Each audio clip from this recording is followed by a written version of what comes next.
93 నుంచి వెళదాము.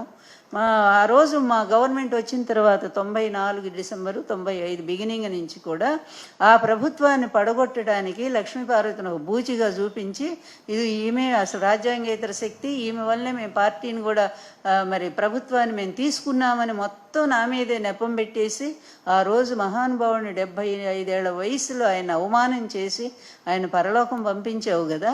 అప్పటి నుంచి మీ పిచ్చి రాతలు ఇదే ఈనాడు కదా. ఉన్మాదం కాదు, పిచ్చి తలకెక్కి చెప్పాలి అంటే ఇంకా ఆ పిచ్చి కంటే పరాకాష్ఠ స్థితి ఏదైనా ఉందేమో ఆ పిచ్చి కూడా తలకెక్కి మీ ఇద్దరు ఆడుతున్నటువంటి నాటకం ఈ సమాజాన్ని తప్పుదోవ పట్టించాలనేటువంటి మీ దుర్మార్గమైనటువంటి చర్యల్ని ఎప్పటికప్పుడు అడ్డుకోవటానికి ఎవరో ఒకళ్ళు వస్తానే ఉన్నాం.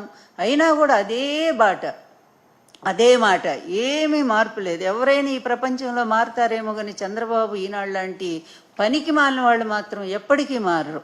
భర్తృగారు ఒక మాట చెప్తాడు వీళ్ళ గురించి, మకర దంశ్రాంతరాత్ మణిం సముద్ధరేత్తు అంటే భయంకరమైనటువంటి మొసలి నోటిలోని మణినైనా సరే ప్రసహ్య బలవంతంగా మనం లాక్కోవచ్చట. కూరల మధ్య ఇరుక్కున్నటువంటి మణిని కూడా చెయ్యి పెట్టి లాక్కోవచ్చు. కానీ ఈ రామోజీ లేకపోవచ్చు. ఇప్పుడు ఆయన కొడుకు తయారయ్యాడు.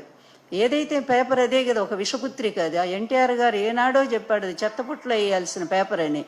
అట్లాంటి ఆ చెత్తపుట్లో వేయాల్సిన ఆ పేపర్ని అడ్డం పెట్టుకొని ఈరోజు మీరు ఆడుతున్నటువంటి నాటకాలు అది మనకు స్పష్టంగా తెలుస్తూనే ఉంది. జగన్ గారి గవర్నమెంట్లో దీని మీద కేసు వేస్తే మార్గదర్శి మీద ఈరోజు ఈ ప్రభుత్వం దాన్ని వెనక్కి తీసుకుంది ఆ కేసుని. అంటే మేము పార్టిసిపేట్ చేయట్లేదని చెప్పింది. అంటే దాన్ని బట్టి అర్థమవుతుంది వీళ్ళిద్దరు అనుబంధం ఎంత ఉంది అని చెప్పి. ఆ రోజు కూడా ఈ సోషల్ మీడియా లేని రోజుల్లో కూడా మా మీద ఈ ప్రభుత్వాన్ని లాక్కోవటం కోసం ఆ రోజు ఎన్టీఆర్ గారు నేను కష్టపడి సాధించుకున్నటువంటి అధికారాన్ని మీరు ఎన్ని విధాలుగా దుర్మార్గంగా రోజు పేపర్లో నీచమైన రాతలు, నీచమైన కార్టూన్లు అన్నీ కూడా వేసి మరి ఇంతకంటే ఉన్మాద చర్య ఇంకొకటి ఉందా? నేననే మాట కాదు కదా. ఆ రోజు ఎన్టీఆర్ గారు ఏమన్నాడు, నాకంటే పెద్ద నటుడు చంద్రబాబు నాయుడు, అతనికి ఈ రామోజీ తోడయ్యాడు, ఇద్దరు కలిసి నాశనం చేస్తున్నారు, ప్రజాస్వామ్య వ్యవస్థనే నాశనం చేశారని చెప్పి ఆయన చెప్పాడు కదా. నిన్ను ఆయన తిట్టు లేదు కదా. అంత భయంకరంగా ఎన్టీఆర్ గారు నీ మీద వీడియోలు ఆడియోలు అన్నీ చేశారు కదా. దాన్ని బట్టి నీ క్యారెక్టర్ ఏమిటో ప్రజలందరికీ కూడా తెలుసు కదా. ఆ రోజు నువ్వు వ్యవహరించినటువంటి తీరుకి ఇదే ఈనాడు ఉన్మాద చర్యలకి పరాకాష్ఠ స్థితిగా ఈరోజు నేను కొన్ని కార్టూన్లు మీకు చూపించదలుచుకున్నాను.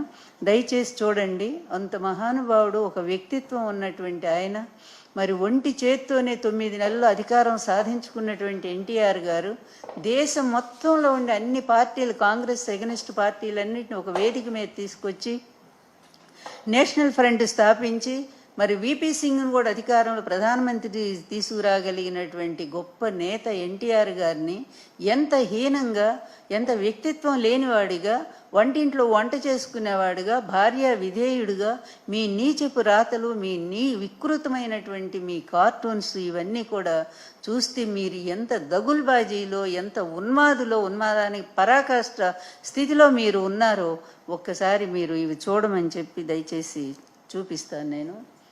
ఇది చూడండి, ఒక్కసారి అటు చూడండి. ఆయన బట్టలు కూడా లేకుండా ఎన్టీఆర్ గారిని ఎట్లా వేశారు అంటే ఆయన ఒక ఉన్మాద స్థితిలో ఉన్నట్టు, పిచ్చివాడైనట్టుగా, అంటే ఎన్ని రకాలుగా ఒక పాత్రని హీనపరచాలో, వ్యక్తిత్వాన్ని కించపరచాలో ఎంత ఆ రోజుల్లోని సోషల్ మీడియా లేకపోయినా కూడా చంద్రబాబు నాయుడు, రామోజీ చేసినటువంటి నీచపు రాతలు, నీచపు బొమ్మలు, ఇది వాళ్ళు అసలు నైజ స్వరూపం. తర్వాత ఇక వీళ్ళు ఈ సోషల్ మీడియా వచ్చిన తర్వాత ఎక్కువగా ఈ సమాజంలో మహిళలందరి మీద కూడా అతి దారుణంగా మరి వాళ్ళు ట్రోల్ చేసినటువంటిది ఐటీడీపీని. ఆ రోజే షర్మిల మీద అందరికీ తెలుసు. షర్మిలని ఎంత హీనంగా ఒక సినిమా యాక్టర్ కంటగట్టి వాళ్ళు ఏ విధంగా ప్రచారం చేశారో ఆమె కేసు పెట్టింది. తర్వాత అది ఎక్కడ జరిగింది? బాలకృష్ణ ఇంట్లో నుంచే చేశారు అది స్వయంగా కూడా. వీళ్ళ మహిళలు అనేసరికేమో ఎక్కడ లేని రోషాలు, ఎక్కడ లేని ఇది మా మహిళల మీద. ఇవాళ రాతల్లో కూడా అది మహిళల మీదట వీళ్ళు వైకాపా సోషల్ మీడియా వాళ్ళు విపరీతంగా పెడుతున్నారు. వీళ్ళు పెట్టారా, వాళ్ళు పెట్టారా? నిన్నగాక మొన్నే కదా మనం అనుకుందాం, విజయమ్మ గారు లేఖ రాశారు, ఇది నా కొడుకు ఏమి సంబంధం లేదు, ఇవంతా కూడా మీరు అబద్ధాలు రాస్తున్నారు అని. దాన్ని కూడా ఫేక్ లెటర్ అని పెట్టింది ఎవరయ్యా? మీరు. ఫేక్ లెటర్ అని మీరేగా చూపిస్తూ ఉన్నారు. ఆ TV5 అందుకనే కదా ఆ చైర్మన్కి ఇచ్చారు, ఇప్పుడు ఆ చైర్మన్నే ఇచ్చారు ఆ TV5 నాయుడికి. ఆయన ఘోర చరిత్రలు, నేర చరిత్రలు అన్నీ తీస్తే అసలు చంద్రబాబు నైజం ఏంటో ఇక్కడ మనకు అర్థమైపోతూ ఉంది. ఎటువంటి వ్యక్తులు ఈరోజు సుబ్బారెడ్డి లాంటి ఒక పవిత్రమైన వ్యక్తి ఆ రోజు టీటీడీ చైర్మన్గా వచ్చి ఎంత మంచి బాగా సాగించారో అప్పుడు పరిపాలన. ఈరోజు ఇట్లాంటి వాళ్ళని తీసుకొచ్చి దాని పవిత్రతనే పోగొట్టారు. అది పక్కన పెడితే ఇక మిగిలినవన్నీ కూడా అలాగే ఆమె స్వయంగా కూడా వీడియోలో పంపించారు. ఇది ఫేక్ లెటర్ కాదు, నేను నిజంగానే రాశాను, నా కొడుకు నాకు ఏ విధమైన అపకారం చేయలేదని. మళ్ళీ దాన్ని ఇంకొక రకంగా. అలాగే షర్మిలకను జగన్మోహన్ రెడ్డి గొడవలు ఉన్నాయంటూ ఆమెను రెచ్చగొట్టి ఎవరయ్యా చేస్తూ ఉంది? మీరే కదా. మీ కుటుంబంలో అత్తనైనటువంటి నన్ను ఈ చంద్రబాబు నాయుడు బయటికి గెంటాడు. ఆ రోజు 100 నా మీద మరి ఆరోపణలు చేసి ఈమె వల్లే మాకు పార్టీ దెబ్బతింది, ఈమె వల్ల అధికారం పోయింది, మేము అందుకనే లాక్కున్నాము అంటూ నా మీద నిందలేసి ఆఖరికి నన్ను అర్ధరాత్రి ఇంట్లో నుంచి ఎళ్ళగొట్టావే. నీకంటే కూడా పెద్ద శాడిస్ట్ ఎవరయ్యా చంద్రబాబు? నీకంటే పెద్ద సైకో ఎవరయ్యా? పేదవాడికి కూడా పేదవాడికి కూడా అన్నం పెట్టిన జగన్మోహన్ రెడ్డి సైకోనా? లేకపోతే సొంత అత్తగారిని మామగారిని కూడా నాశనం చేసినటువంటి నువ్వు సైకోవా? కనీసం మీ అమ్మ మీ నాన్నకి ఏ రోజన్నా అన్నం పెట్టావా చంద్రబాబు నువ్వు మీ ఇంటికి పిలిచి? అందరికీ తెలుసు ఈ చరిత్ర. మీ అమ్మ మీ నాన్నని ఇంటికి పిలిచి ఒక్క రోజు కూడా భోజనం పెట్టలా, నీ భార్య ఒప్పుకోలా, అది అందరికీ తెలుసు లోకం అంతా.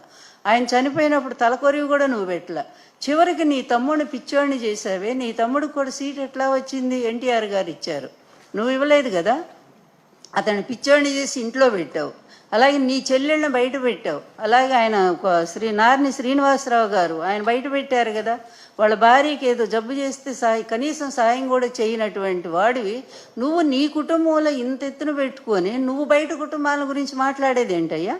ఓ పనికి మాలినటువంటి సోషల్ మీడియా వాళ్ళని పోషిస్తున్నావు. 3 లక్షల మంది జీతాలు ఇచ్చి మరి నీ కొడుకు చేత జీతాలు ఇప్పిస్తూ వాళ్ళ చేత పిచ్చి రాతలు, అందులో ఒక్కటి సంస్కారంగా ఉన్నాయా?